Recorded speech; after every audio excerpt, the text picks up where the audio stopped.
most coaching is designed to keep you dependent. And no, hot take, and I'm saying that as someone who is a coach. Here's what I mean. This industry has people out here thinking they're broken when they're just in a coaching container that was built to keep them close. If you keep joining coaching programs and leaving every call feeling so inspired and then somehow still can't execute unless you are in your coach's Voxer thread, ugh, I hate Voxer, their Slack channel, and I also am not a massive fan of Slack, or their weekly Zoom call, that is not a you problem. That is the container doing a bad job. If you're constantly fine in the call and a mess the second you are on your own, that is a signal, and not a signal about you.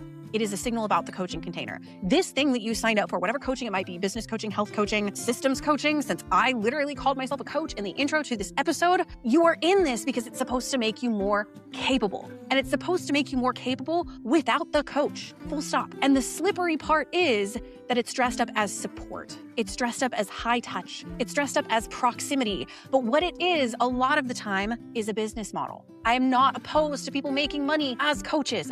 I do that. But the fact of the matter is a lot of coaches lean heavily into, I'm going to motivate them. I'm going to motivate them because motivation is a renewable resource. But when you empower somebody, when you empower them and make them independent so they can get to the point where they can do it without you, that isn't.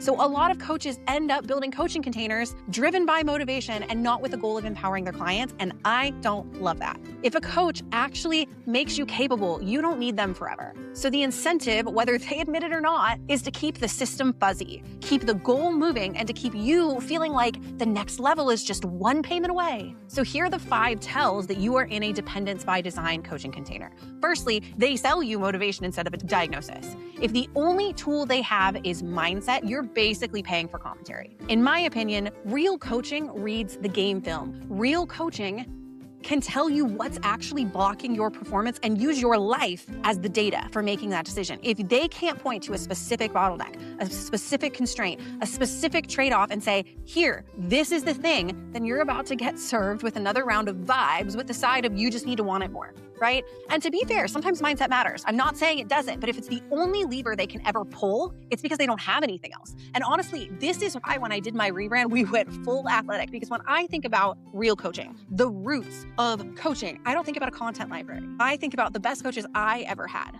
the best books I ever read about coaching. Real sports coaches don't do vibes. They watch the tape. They look at your form. They call the foul. They give you drills. They build a training plan. They track your progress, and they make adjustments based on what's actually happening on the field, not what sounds good on Instagram. They also tell you the truth that you can't train for everything at once. You pick the season, you pick the focus, you do the reps. That's the root of real coaching. That is what I'm bringing back, or my goal at least is bringing back that, because a lot of modern coaching has drifted into consume content, stay close, pay again. Sports coaching isn't that. It's diagnose, train, measure, recover, repeat, and you get stronger by going through the training program. So that's the first thing to look out for. Is it motivation as opposed to diagnosis? The second thing to look out for is that the work is never done, it just continues. I have a problem with this. Ever since I started coaching, I have been saying my goal is to make it so that my clients and the people that hire me don't need me anymore. And maybe that is a bad business model, but I'm sorry, it feels out of integrity to do it any other way. So if you are going into a coaching program and there's no milestones, no definition of done, no graduation, no moment when you are like, cool, we solved the thing, now I can do this on my own, you're just in a permanent loop of stay close so you don't fall off. That is not a coaching relationship, that is a subscription. And I'm not saying long-term support is bad. Long-term support and certain models, like even subscription membership-based models, can be incredible. There's a reason why I set 2 of my programs, System School and Burnout Proof Business, up as memberships. And part of the reason for that is because of the fact that A, everybody who comes into the program is at a different place. So who's to say that every person is gonna be able to get it done in 6 months? I do have them as yearly subscriptions because so much of what we do is based in Notion and in your systems. And I guess I'm of the opinion that if you're not willing to dedicate a year to really, really digging in and adjusting and refining, then it's probably not worth your money anyway. So that's kind of why I set mine up the way I did. Long-term support, though, in my opinion, should come with increasing your autonomy, not increasing your reliance. And I think that's where a lot of things go wrong. I think this is also where it starts to look like accountability coaching. So I actually have a friend who does accountability coaching, so I'm not shit talking you, girl, I promise. But I do feel like for high achievers in particular, accountability is not a premium promise. You're already self-accountable. You do not need a paid hall monitor. you need clarity. You need decisions. You need something that is going to decrease the time on your calendar, who's going to help you do the shit you need to do faster. You need a plan that fits your real life. So when you start to feel like you're literally just paying for accountability, especially as a high achiever, that is probably not worth it. Third, and I have very strong opinions about this one, everything, especially every issue, gets framed as your personal failure. I have experienced this in the last couple years from somebody that I hired. If something isn't working, it's always framed as, well, you weren't ready. You didn't show up to calls enough. You didn't embody the identity. You didn't want it bad enough. You didn't ask the right questions. That one kills me because I'm literally hiring you to help me figure out what questions to ask. Oh my God. So you see what I'm saying? Coaches are essentially taking the problems with their model, with their strategy, with their container, and they're putting it on you, which is really convenient because it makes the strategy unfalsifiable. It means they never have to actually look at the design of the plan, the fit of the container, the constraints of the lives of their clients, or the fact that the system just might not work, might not be load-bearing. If everything becomes your fault, they never have to improve their program, their methodology, anything. That is not leadership, that is blame shifting. And I see this happen in the coaching industry a lot. And like I said, I've experienced this with a coach I worked with in the last couple of years. So this one I have very strong opinions about. But number 4, another thing to look out for in terms of a coaching program that is dependent by design, they keep the system fuzzy on purpose. If you can't explain what the plan is, what you're going to learn, what your goal is even in this program, it's not a plan, it's a vibe. When I did this rerun, when I started kind of thinking about what's my methodology, what do I want my people to achieve, I had really started to turn my memberships into like a content library. And that's not what I want them to be. So I have been working my ass off over the last month, trying to make sure that all of those systems are in place. And you know what? I'm going to keep refining them because when you give me your money, I give a shit about you getting something out of my program, about you moving the needle forward. I can't care more than you, and I will hold firmly to that boundary that I can't care more about you like getting your Notion systems dialed in and burnout proofing your life and business. I can't care more about that than you do, but I am going to do everything in my power to make sure that you get value and that we give you that clarity. So like if the only time it makes sense is when you're inside their Voxer, their Slack, their Zoom, congratulations, you bought access and not clarity. Are they responsible for you doing the work outside of calls? No, but they are responsible for making sure that you are clear on what work you need to do. Good coaching is going to leave you with a simple play you can run on a normal Tuesday, even when your energy is mid. Which leads me to number 5, when coaches avoid specifics like it's a freaking tax audit. This one's sneaky because it can sound high level, but it's actually kind of non-committal.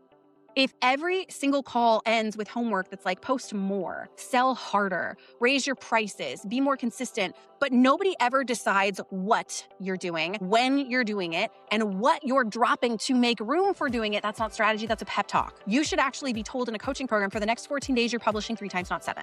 When we're talking about selling, it's not sell more, send more DMs, saying, okay, sell one offer. This is the one offer you're going to sell. You're going to stop rebuilding your funnel every single week. This is your funnel. Commit to it. And I want you to have 12 conversations over the next 2 weeks. That's specific. If they will not pick a lane with you, if they will not give you a specific action item that is tailored to what you need, you're going to stay in motion forever and they're going to keep calling it growth. If you want one line for why this matters, I saw this statistic in a report. Only about 35% of coaching programs measure outcomes at all. If nobody is measuring whether the work is working, they can keep selling support forever without ever being accountable to the results.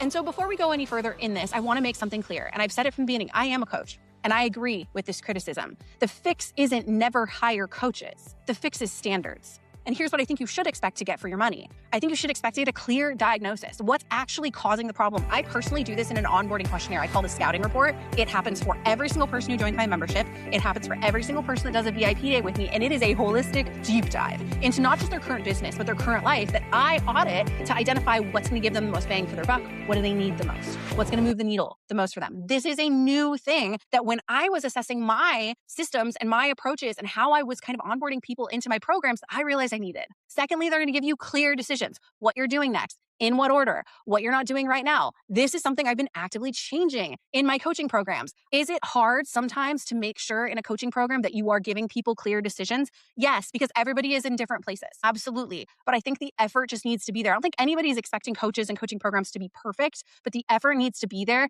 to make it clear and make it simple for people. And then I think the last thing that we need, actually, I've got 2 more things. We need a scoreboard. 1, maybe 2 things that you are tracking to prove that it worked. Maybe it's book calls and cash collected. Maybe it's hours reclaimed. I had a client recently who spent 6 weeks in Mexico, and she came to one of her calls and she was like, oh my God, guys, I have leads coming in and getting scheduled, and I'm literally on vacation with my new boyfriend. Like, that is a scoreboard that we can measure up against. And then I think the last thing, more independence over time. I admit that sometimes I veer into content heavy, content library style programs. But one thing I'm really committed to, especially moving forward, is I'm really trying to give my clients autonomy over their schedule. And even if they can't make live calls, I want to give them ways to get support anyway with email, with asynchronous support options so that they can have more independence over their time. So I guess the reframe and what I believe real coaching does is real coaching makes you more capable without your coach. You should leave a coaching program with clarity, with a play, with a system that holds when your energy doesn't. It should get easier to move without their input over time, not harder. And I think too many coaching programs make it harder, make you dependent. So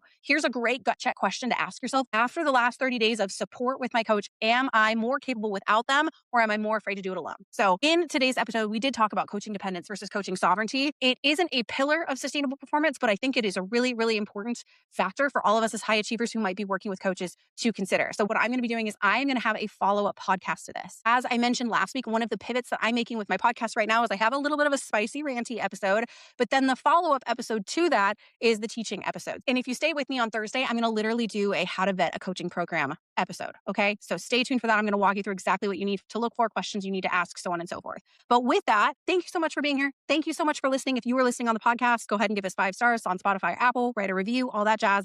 And if you are watching on YouTube, firstly, I'd love to hear your thoughts. Go ahead and drop them in the comments down below. But do not forget to like, comment, subscribe, all the YouTube things. And with that, thank you so much for being here. Thank you so much for listening or watching. Stay relentless, all-star, and I will talk to you next time. Bye.